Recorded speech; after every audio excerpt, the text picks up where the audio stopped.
de regreso, continuamos con más. Me enlazo esta mañana con Pablo Reyes, epidemiólogo e investigador del Colegio de Sonora. Vamos a hablar sobre el COVID-19. Podría convertirse en un virus endémico en nuestras comunidades y no irse nunca, según la Organización Mundial de la Salud. Pablo, buenos días. Explícanos, por favor.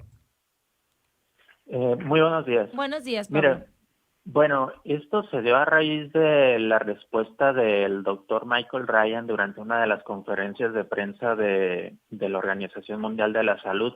Era razón de una pregunta que le habían hecho acerca de la opinión de unos investigadores de que podría tomar entre 4 o 5 años controlar el virus. Y le preguntaban si la Organización Mundial de la Salud compartía en términos generales esa visión. Y, y él se refería a que de entrada es difícil predecir, dado que es un virus nuevo y vamos conociendo, ¿no?, el comportamiento en la población. Y bajo el supuesto de que no hubiera una vacuna temprana, Uh-huh. los estudios que se han hecho acerca de este término que ha escuchado a lo mejor ya mucho la población, ¿no? La inmunidad colectiva, la inmunidad de rebaño, es decir, la proporción de gente que ya se ha infectado, sean sintomáticos o asintomáticos, y que presumiblemente ya pudiera haber desarrollado una inmunidad para proteger al resto. Entonces, lo que han visto es que esa prevalencia o digamos ese porcentaje de la población en lugares donde ha afectado de manera fuerte el COVID es muy bajo todavía ese porcentaje.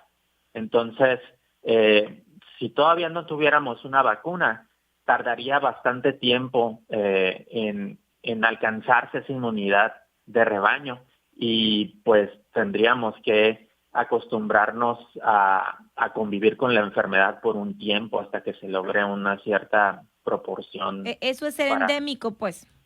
Exacto, de ahí viene el término endémico, ¿no? Hay dos términos que se utilizan en epidemiología, endémico y epidémico. Uh-huh. Epidémico es el comportamiento de una enfermedad que sobrepasa lo esperado, pero hay otras enfermedades que tienen un comportamiento endémico que sea porque tienen un comportamiento estacional, como muchas de las enfermedades respiratorias con las que nos topamos. La riqueza, por ejemplo, es endémica de Sonora, ¿no?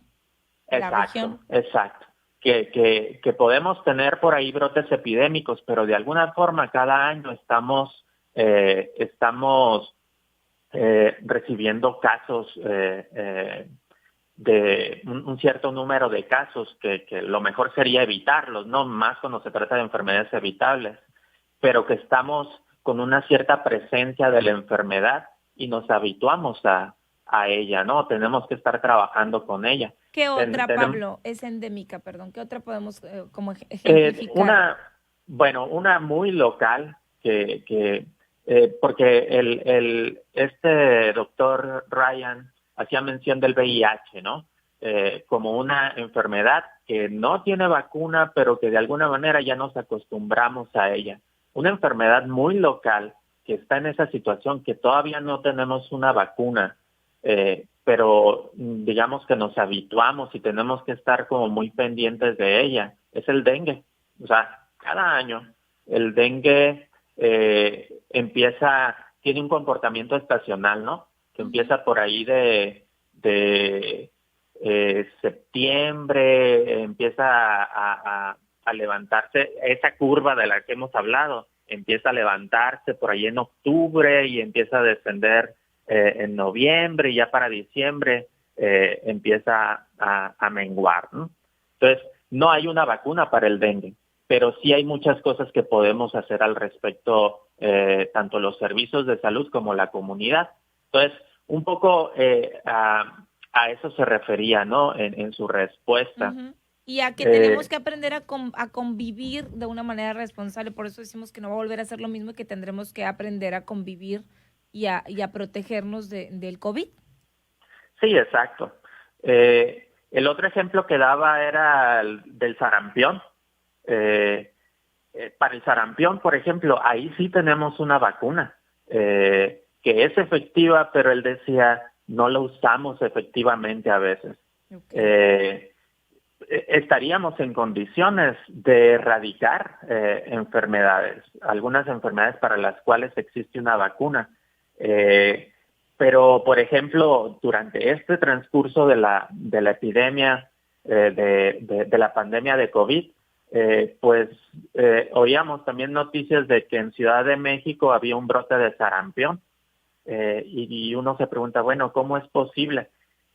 Sigue la esperanza de encontrar una vacuna para esta enfermedad de COVID, pero se necesitan ciertos requisitos. El primero, pues que la vacuna sea efectiva, o sea, que los estudios muestren que en verdad puede combatir la enfermedad y lo que sigue es, bueno, entonces que se distribuya de forma masiva. Entonces de ahí las discusiones de, a ver, ya si ya se logra una vacuna, México diciendo, vamos a garantizar que se distribuya de forma equitativa en el mundo, que nadie acapare, que se produzca de forma masiva para que alcance para todos, etcétera, etcétera. Y una tercera condición es la aceptación por parte de la población. Estos brotes que se han visto de sarampión, por ejemplo, contribuye también todos estos movimientos antivacunas, sobre todo en Estados Unidos y en algunos lugares de Europa donde a veces por desconocimiento o por distorsión de la información, los padres de familia, asociaciones de padres de familia y otros movimientos ahí empiezan a pugnar por resistirse a la vacunación, muchas veces sin fundamento. Hubo por ahí un estudio que asociaba la vacuna del sarampión con el autismo, pero luego se demostró que era completamente falso, ¿no? Entonces, todas esas cosas perjudican. A veces no es necesariamente un movimiento antivacuna, sino el descuido, porque, por ejemplo, volviéndolo a algo muy local también, recordar los brotes de paperas en la Universidad de Sonora, claro. Y la misma vacuna que es del sarampión es aplicada para la parotiditis, que es las paperas, es la triple viral, sarampión, paperas y rubiola. Y sí es cierto, podría ser que se requiera un refuerzo de esa vacuna a cierta edad, pero también de un descuido en los cuadros de vacunación. Entonces, está ahí la esperanza de una vacuna, se está trabajando en ello, pero requiere de esas tres condiciones, ¿no? Sí, no es garantía, no es garantía la vacuna.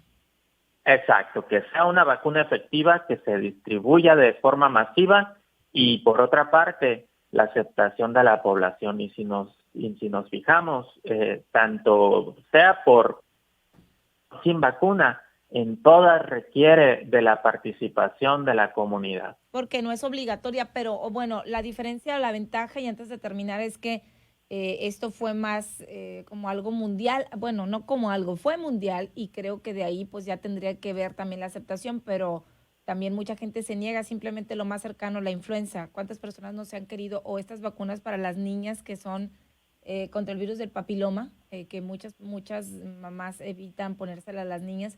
Sigue habiendo como una falta de credibilidad o cierta duda de familias en vacunarse en ciertas enfermedades. La más común, por ejemplo, la influenza, vimos que mucha gente todavía hay un rechazo, que si estoy embarazada no me la pongo, que me genera más problema que salud, etcétera. Entonces, esa será otra etapa, lo que significa que nos falta mucho tiempo para lidiar con el COVID, y bueno, es algo con lo que tendremos que aprender a vivir. Exacto. Sí, y así como se está trabajando en la vacuna, se está trabajando en medicamentos, ¿no? Entonces, la ciencia va a ir progresando para no nada más conocer más, sino buscar esas alternativas, pero por eso se empieza a hablar de esta nueva normalidad, ¿no? Muy que no bien. podemos salir así nada más, porque todavía es muy bajo el porcentaje de gente que ha sido infectado y tenemos que pues acostumbrarnos a esas condiciones, ¿no?